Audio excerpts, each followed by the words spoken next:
Now let's see what we can do with the ridges, because it's not okay. It looks too artificial.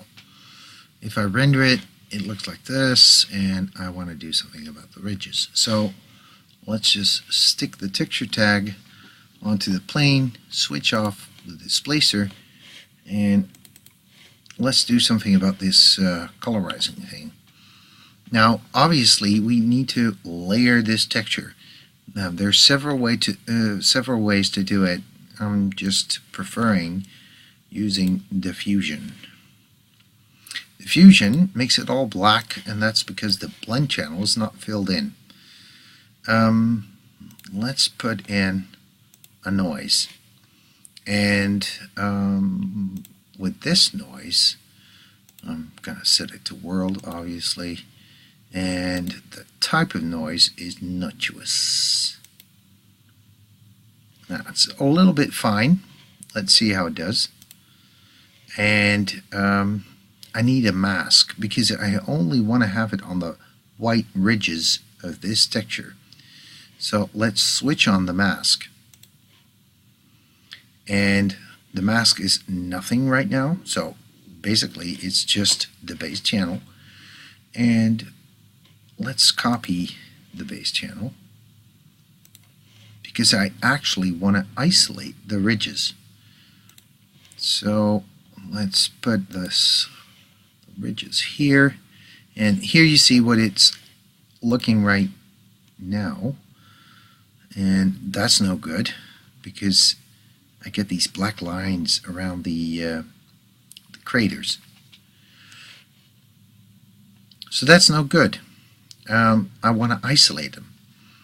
So I'm going to go into the mask noise, and let's put this up so that I can only have the white isolated. And let's make this, because this is gray obviously, let's make this a black. And if we put out these black swatches and just make the ridge where the white is really tight, this is what we're actually going for. I still got these black ridges. That has probably got to do with the noise, but the noise looks fine. It has to do with the mode. The mode is now set to normal.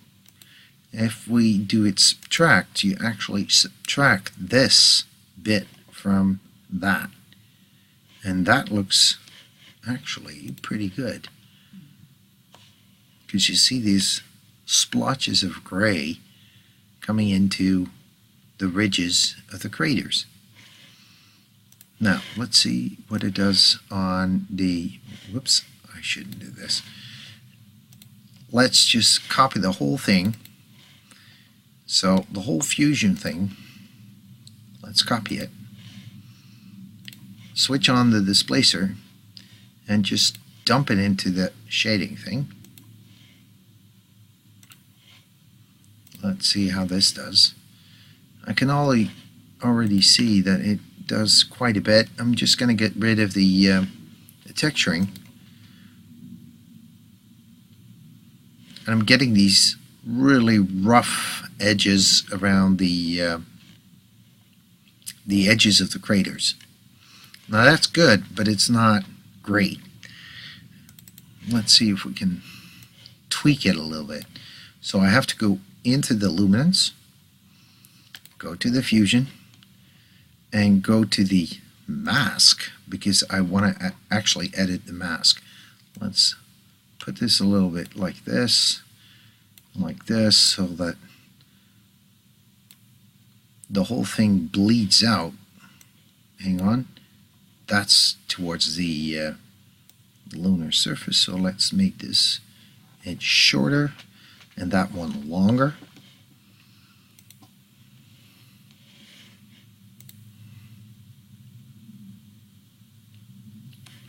I haven't copied the shader to the displacer yet, so I shouldn't be doing this. Let's take out some of the contrast. That's a bit much. Let's put it down there. Right. This looks pretty good. Right, so remember, you always have to copy this and replace it with what is in the displacer. Paste.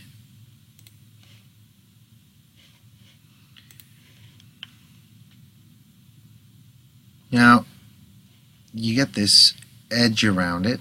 Let's see if we can get rid of it with just a simple bump map.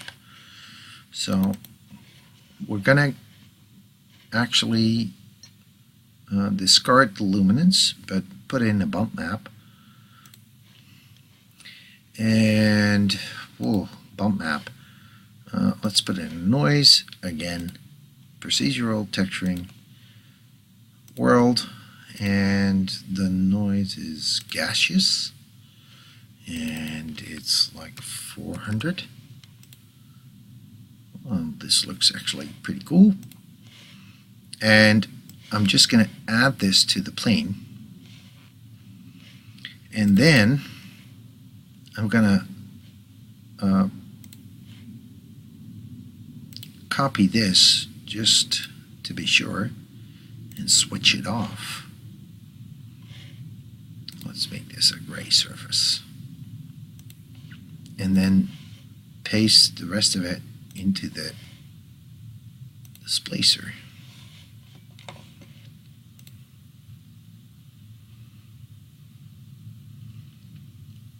Alright, it's way too rough, but you get the idea.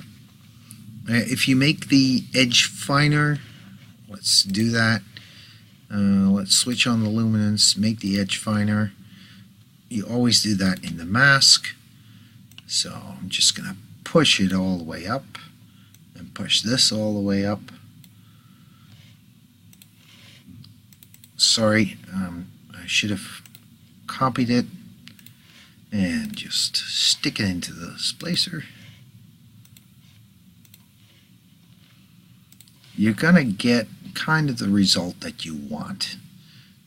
Here I left the luminance on, so should switch that off. Now, the final trick I want to tell you about, okay, this can all be refined, of course, but the final trick I want to tell you about is going into the light, and in details, there's a very nifty parameter called contrast. Now, this will tell you the contrast between light and dark. So if I put it up like 50%, you get this really stark lighting of here's light, here's none. And you can fool around with these parameters until you have the kind of lunar surface that you like. I'm not really pleased with that, but this is okay, certainly for far off.